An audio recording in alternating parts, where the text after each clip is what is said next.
All right, in this video, we are going to narrow down our AOI and we're going to build our contours. Now, if you're working with OneDrive, Microsoft OneDrive, make sure you navigate to your project, okay? Open it up and make sure that you've given your computer time, especially if you're on a new computer and you just logged in, a school computer. Make sure you've given it time to sync all of your files down to the hard drive on the computer you're working on, okay?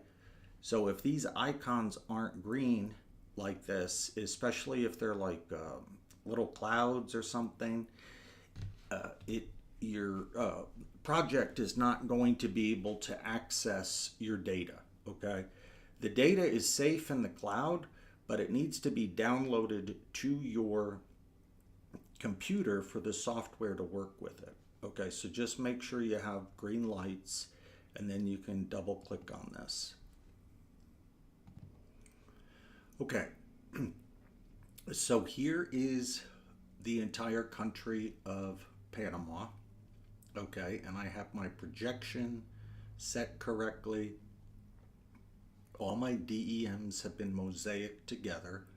All right, and I can clip this out to the shape of the country of Panama, and we'll do that in another video. But what I want to do today is focus in on your area of interest, okay? Because we can't build a model of this entire country, all right? So I wanted to do the Panama Canal, okay? And that's going to be right in here. And it really went through this whole area, okay? So all of this is really the canal area. And I want to see if I can make that work. It might be too big, but I'd like to give it a shot. So the way we're going to do this is we're actually going to imagine the basswood base that we are going to build our model on top of. And we need to keep that base no bigger than 20 inches in any direction, so width or height. So come to insert, and we're going to insert a new layout. Now remember, think of this as your base, okay?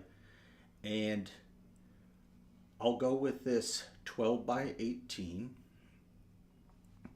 Okay, so this is just like in CAD, okay? This is like paper space. This is one of your layout tabs, okay? And now we need to draw a viewport, okay? And the way we do that is go to insert, all right? And they call it a map frame, all right? And we're just gonna click on that. And then just use your smart guides. I don't know if you can see those tiny rectangle, and I'm off, and I'm gonna make it off on purpose to show you it's not hard to fix at all. Okay, now this paper size doesn't quite fit you know what I'm trying to get across here, so I want to make it a little fatter. But before I do that, once again, we want to get rid of these pesky service layer credits, and let's just take care of that now by going to insert, go all the way down your ribbon to dynamic text, scroll down to service layer credits, and then you get this little crosshairs, and that's just asking you where do you want to insert such and such, and in this case it's service layer credits. So we just want to put them out there, and then we're gonna do the right thing and label it, and then we're gonna lock it up and turn it off. Okay, so now to change the size of my basswood base, I am going to click on the actual layout itself, okay? And it's a 12 by 18, and the 18 seems okay, but let me see what a 16,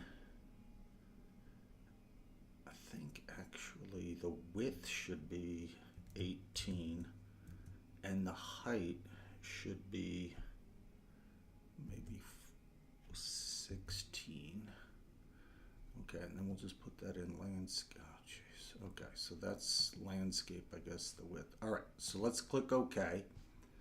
All right, now that looks better. I can have writing in here. I'm also going to want to zoom in a bit, and I may actually rotate this. Okay, so let's play with that a bit.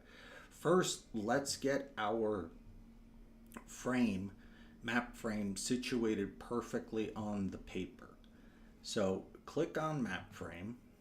All right, double click on it.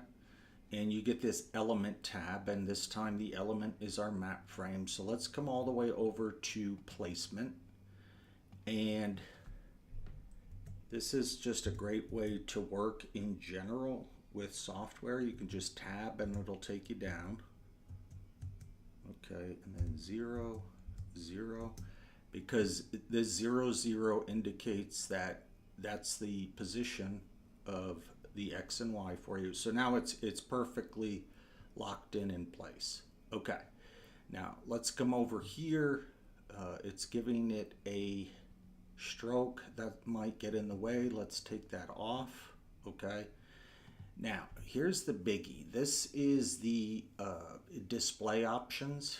Okay, and currently my scale is at about 500,000. And I can really zoom in on that. So let me, and this dang thing, I don't know why it's in portrait. I'm going to come back up here, double click. I told it to be landscape. All right, and just have this resize elements, and the map frame should follow. There we go. Good. Okay, that's the way I want it. All right, now let's double click on the map frame. Okay, just check that placement solid, and then we come over here. Okay. Now, there's a couple things we can do. We're going to want to zoom in. Okay, so let's do that first, and I'm going to take it. Let's just type in 250. You don't need to put the 1 in the colon. Wow. That really works well, because it gives me some space here for just some breathing room and maybe some text, and the north arrow will be perfectly straight. I was thinking maybe to rotate it, but honestly, these kind of compositions are a lot more interesting. Okay, and don't worry, like this, we might be even able to etch it in rather than, stack up contours. So I'm really, boom, I'm happy with what I have here. I'm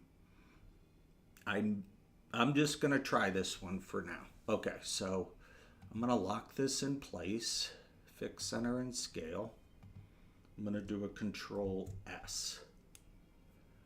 Okay, now I'm gonna turn on my Panama DEM. Okay, and now what's cool is we can clip this DEM to this very shape. Okay, and the way we're going to do that is to go up to Analysis, Tools. Okay, and you want Clip Raster. Okay, so I have a lot of favorites. You can just type in Clip Raster. Okay, and then just click on the bolded name, and it'll take you right to the tool. Okay, and put in your input raster. Now the output extent, this is if you have like a file, like say you had the country boundaries or something.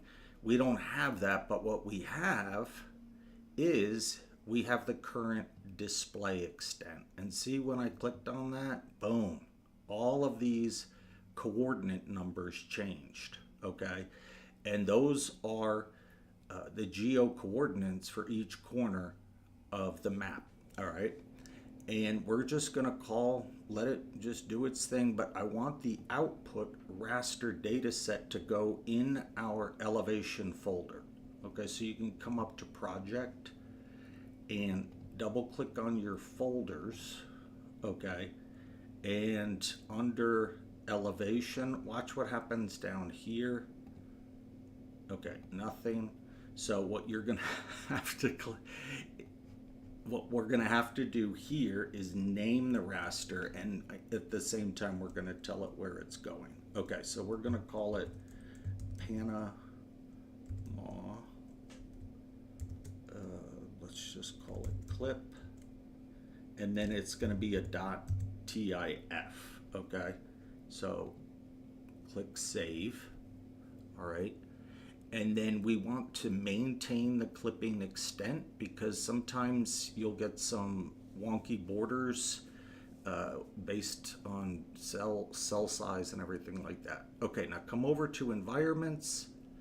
We want to choose the current map. Remember, everybody set up their projection. Okay.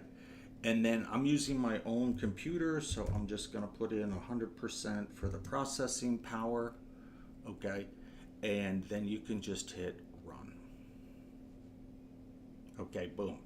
So immediately, now you can see this when you come over to your map, you actually have another DEM on top, or, cut out of that area, okay?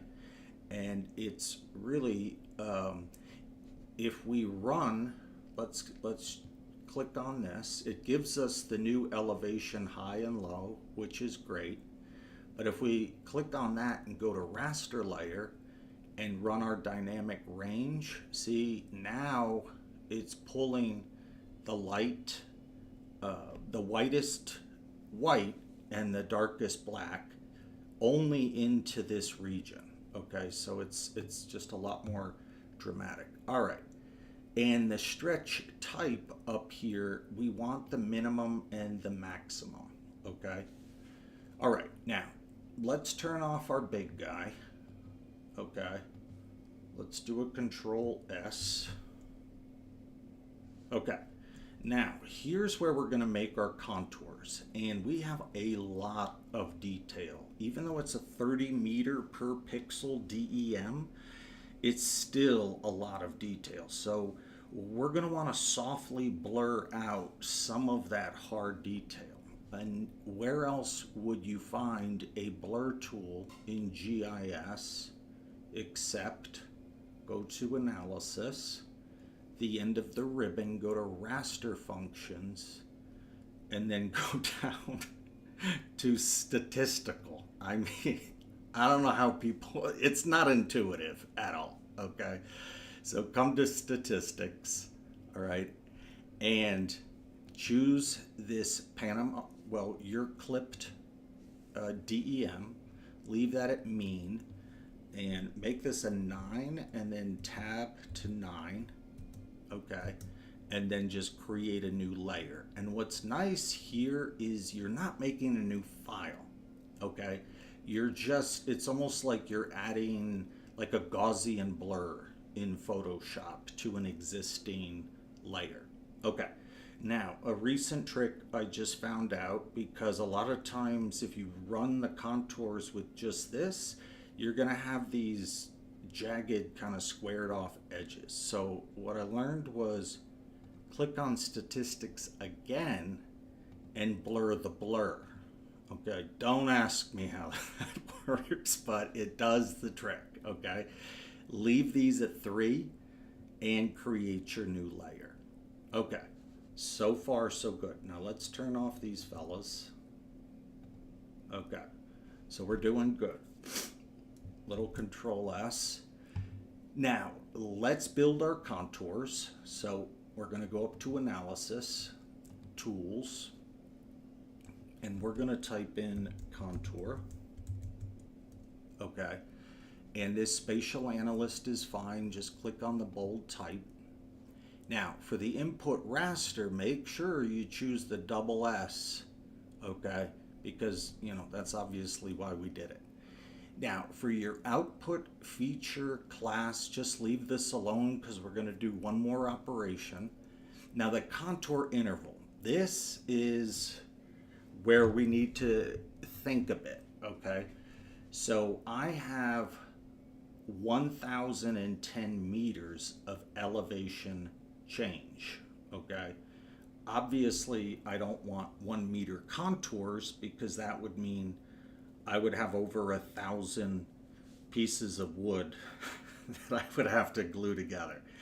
And I'm thinking we probably want no more than like 40 or so at most. And that depends on how smooth they're going to be. And so I'm going to just take 10, 10, and let me divide that first. Let me do 40 meters each. Okay, or divide it by 40. So that would be 25-foot contours. And I'm gonna try that. Okay, I don't really like using odd numbers like 25.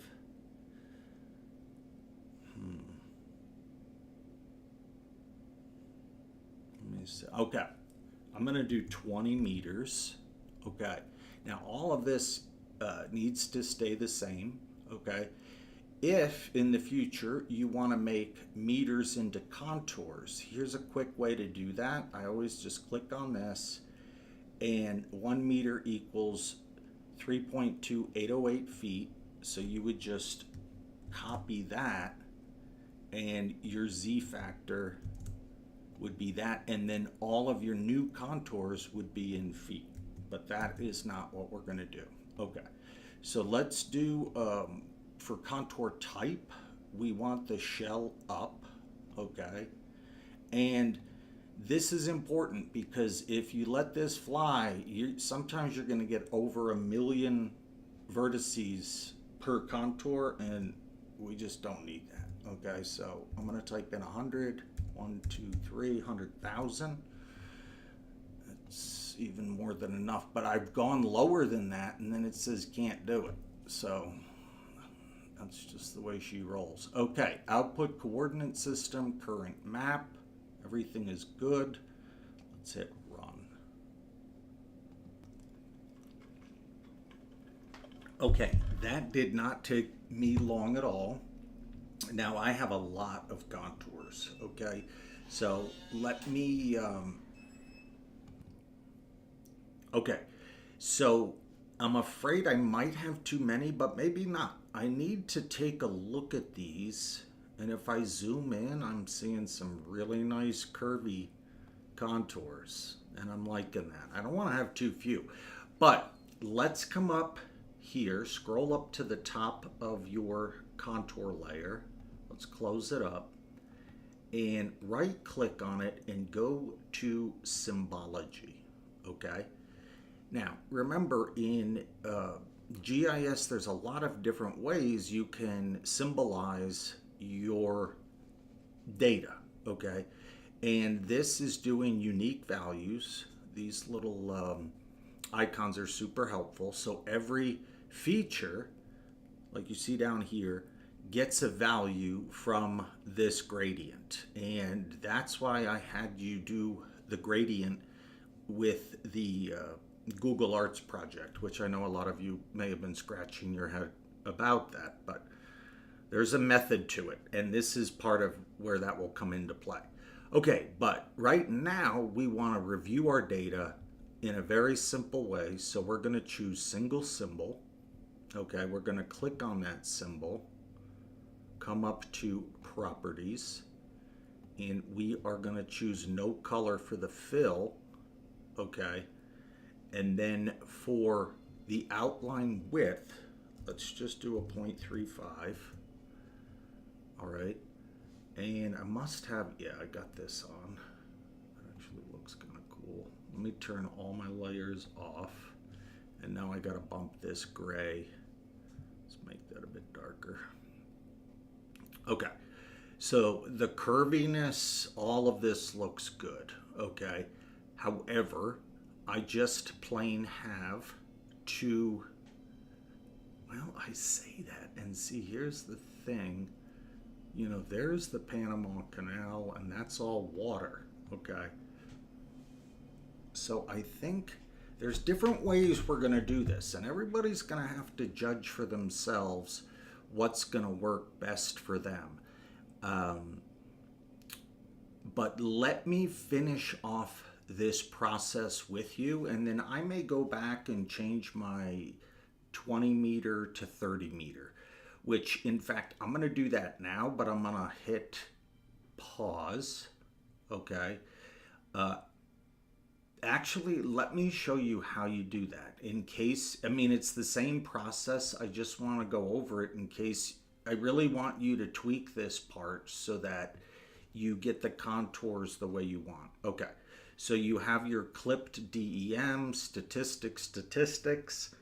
You go to analysis. And remember, guys, you're going to be doing large projects when you get out of school. Okay. You're not going to be, well, that's the beauty of landscape architecture. There's so many different ways to practice. But the point of this is that if you practice on a large scale, you will need to extrapolate contour lines to do an effective site analysis. And this is really a great way to do it. Okay. So again, we go to our contour in the toolbox. Okay. And just click on this guy, input feature, stat. Now it's stat 2. And now for the contour interval, I'm going to choose 30. Contour shell up, 100 down. Okay, come over to environments, current map, run that. Okay, so it's just as simple as that when you want to make closed contours. All right. Okay, so now again, I'm going to right click on this fella. Let me turn this off. Okay, got rid of the other guy. Come over here and go to symbology after I right click. All right. From unique to single, click on my symbol. No color for the fill. We got to make this a little darker. Okay, and we got to slim that girl down. Okay. Now, this is looking a little better. Okay. And, okay, now here's the part that's important. We've got a lot of, I guess what I call jibber jab in here. So we need to find a piece, an isolated piece that we say, okay, everything that's your size and below needs to get deleted because it's just too much. And I believe I found that right here. Okay. So I got this fella. Come up to map and choose measure area. And now this doesn't have to be precise. Just start clicking on here and get a rectangle around that amoeba. Okay. And then whatever this is, let's do, that can't be, so, hold on. Sorry about that. Okay. So let me come up here to square miles. Okay. And what I have here is 0.17. All right.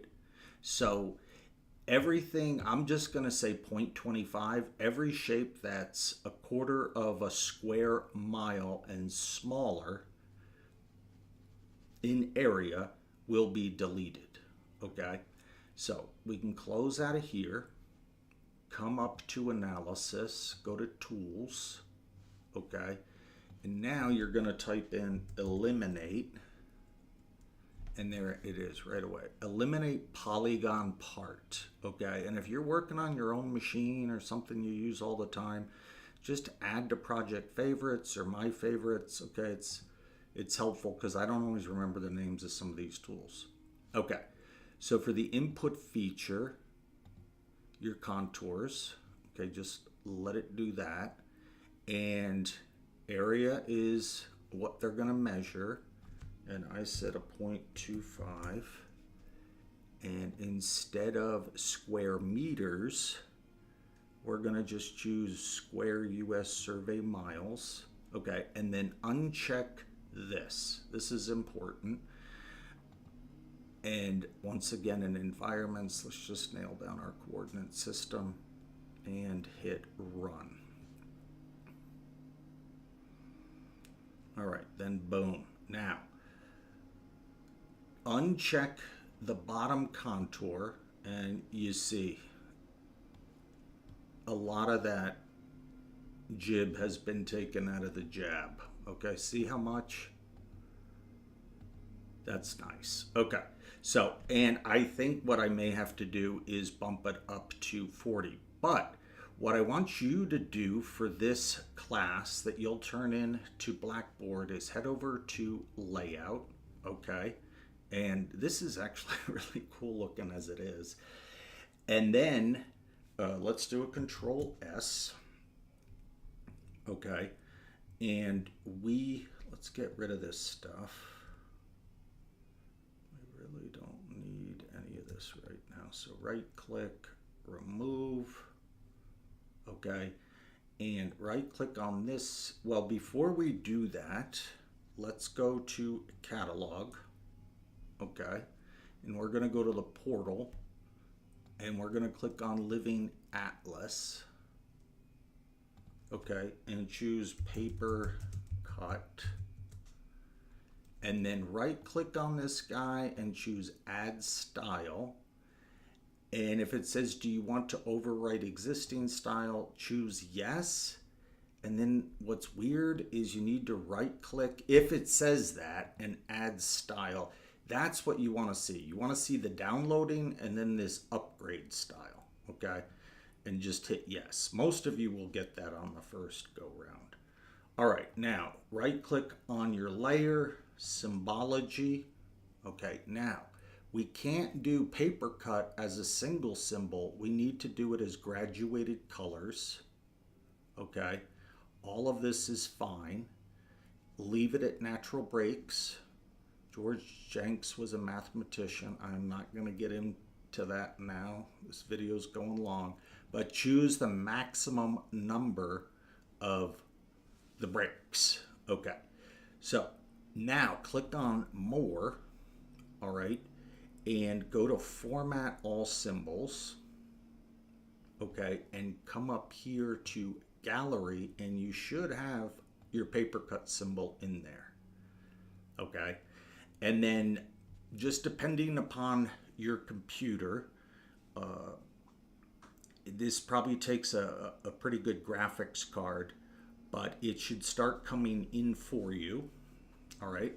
And then you can come back over here, return to primary symbology page, and you can choose, let's show names. I made some of my own, but you can choose a color scheme that would accentuate the elevation. And there should be some here, but I don't see any. Texas Hydro.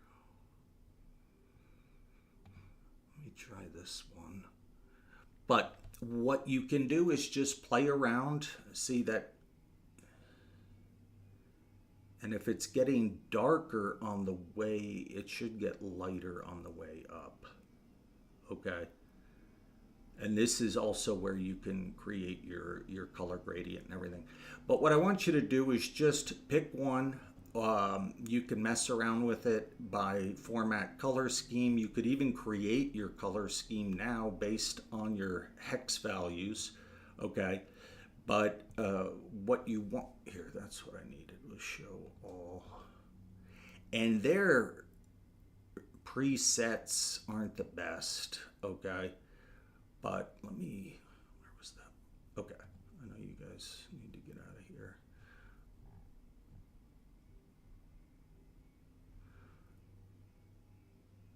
Okay, so sometimes you need to, like this one's getting darker blue. So you want to go to Format Color Scheme and flip it. Okay, Reverse Color Scheme. And then just click OK, because I actually kind of like this one. Then when it's done drawing, okay, and that'll be when these circular arrows are done.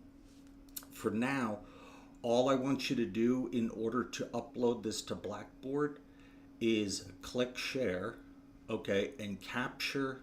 Okay, mine is done. You can capture this to the clipboard, and then you can really come into any program. If you're on a school computer, it may not save automatically to your clipboard, so you can just come to something like PowerPoint, put in a blank slide, and just do a Control V. And when I said it might not save automatically to your clipboard, it does save to your clipboard. It might not save to your clipboard folder, okay, in your pictures folder, okay. And then please put your name, okay, and the date, and then just export this, and then you can upload that to Blackboard, and that'll be it for this part of the assignment.